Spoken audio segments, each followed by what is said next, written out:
So this is the Sistine Madonna by Salvador Dali. This painting was made in 1958. Its medium is oil on canvas, and its dimensions are 88 inches roughly by 78 inches.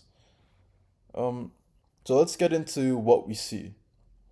What we see is Dali's use of pointillism-esque. And pointillism-esque relies heavily on the viewer and their perception, their perspective, and where they're standing when it comes in turns this painting.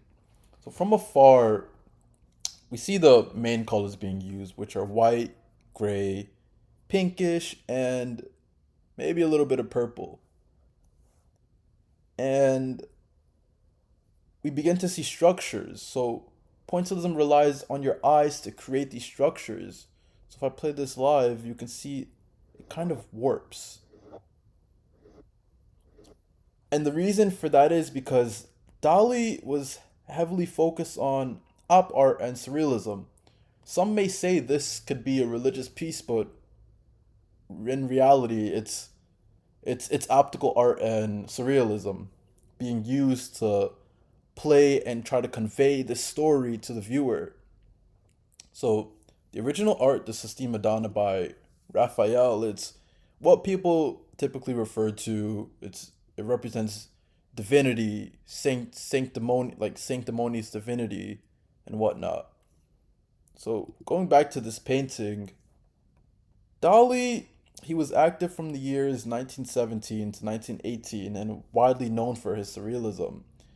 And what surrealism is that it's a conception that frees human ex, it's a conception that frees human experience from the constraints of logic and conventional morality. So it's not your everyday like what you see is what it is or what I say is what it is.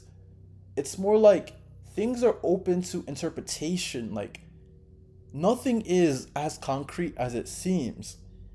And to top it all off, this painting was made during Dali's post atomic mysticism.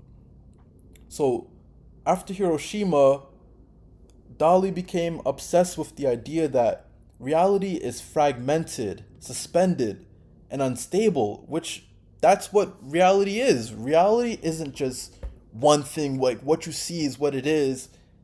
Things are open to interpretation. Not what you see is always what you have to believe. And that's what Dali tries to express as we look into this painting.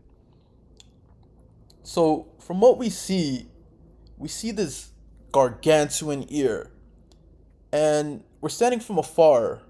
And as we get closer to the painting, we start to see Madonna, and you get even closer, and we see the child. So the child sitting in the ear, this Madonna, it plays a role.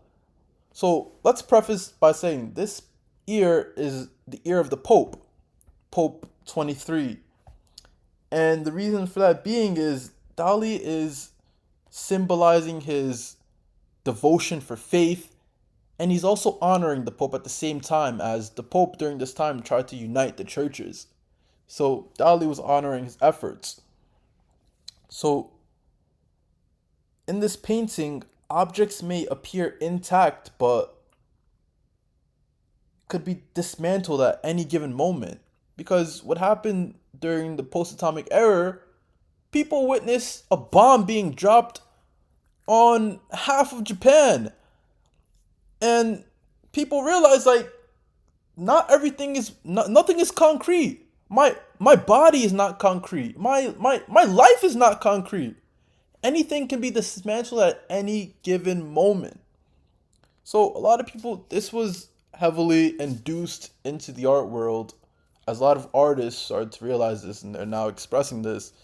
And Dali, he was obsessed with this. So that's Dali. So the Trump Deloy is this whole painting in itself. It is the painting in itself because the painting is physically real, but the image tricks your mind into mistaking perception for truth. What you see, like I said, what you see is not what it is. So Dali destabilizes perception in this painting, hence that being the Trump Deloy. So We can start off with the Madonna and the child inside of the ear. So this symbolizes that sacredness is filtered through the body before it becomes belief.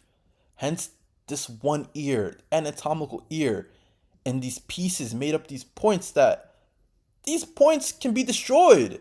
It's held up by little points, minuscule points, and it can be destroyed at any given moment, and it can be dismantled at any given moment. Your faith could be dismantled at any given moment. As opposed to this, which is so paradoxing, Raphael's image, everything is structured, intact. But no, Dali says no, we don't do that. So Madonna only exists if you recognize her, and so does the baby. If you get close enough to the painting and see it at an angle, you can see. But in person, you don't see it as easily as you would see this. In person, you literally just see the ear. It's not until you get up close. You look at it from the bottom up, from the side, from the bottom up. Sorry, from the bottom up or from this side. When I first saw this painting, I was enthralled. I didn't even know it was Dali, but something just attracted me to this painting. And every time I go to the Met, I stand for this painting for almost like an hour. So yeah, so Dali's immense use on surrealism, Pope John 23's ear. Um, Dali honored the Pope. Raphael represents, stable divinity, while this represents things can be destroyed at any given moment. And time is no longer linear. It's layered in this painting. Because things happen simultaneously. The past is no longer just behind the present. It's intertwined and it's layered. And if you know Mr. Robot, you know that events are not presented in the order that they happen, but in the order that you're able to process it. So I have another pitch. So if you know these two scenes, then you understand. But back to the art. So that's Dali. The past is not behind the present, it's embedded with it, and things can be dismantled at any time. And I love Dali for this. So thank you guys for watching. I hope you will get into some more Dali, and that's it. Thank you so much for the amazing semester, Professor.